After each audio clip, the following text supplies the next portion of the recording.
It's time for another episode of Who Said That?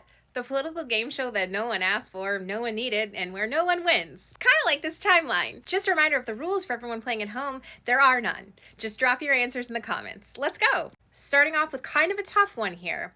I empathize with Americans who are exhausted after 25 years of foreign entanglements in the Middle East. I understand the concern, but the difference is back then we had dumb presidents. Who said that? Here's a hint. It was stated in the year 2025. Okay, lock in those answers. If you said Vice President J.D. Vance, you are correct. As a reminder, this game show only pays out in the currency of commiseration. So, on to our next quote.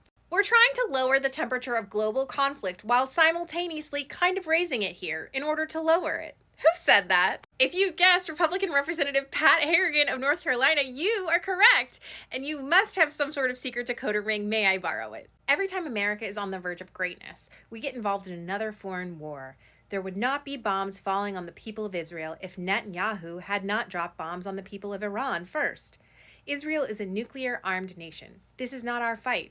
Peace is the answer. Who said that? If you guessed Representative turned howler monkey, Marjorie Taylor Greene of Georgia, you're correct. And oh my God, what's going on? I hate it here. We're in the final stretch. Hang on. I may upset a lot of people with this, but if you're no longer MAGA because Trump wiped out Iran's nuclear sites, you were never MAGA to begin with.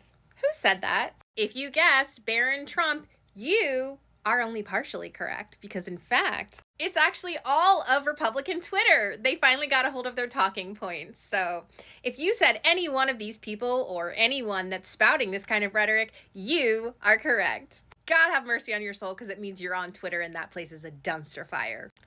Hold on, I'm getting a message from our judging panel. Okay.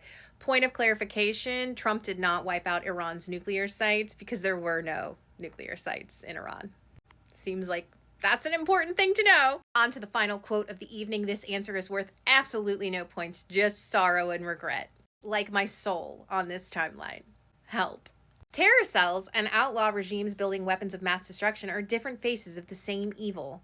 Our security requires we confront both. The bully of the Middle East must now make peace. If they do not, future attacks would be far greater and a lot easier.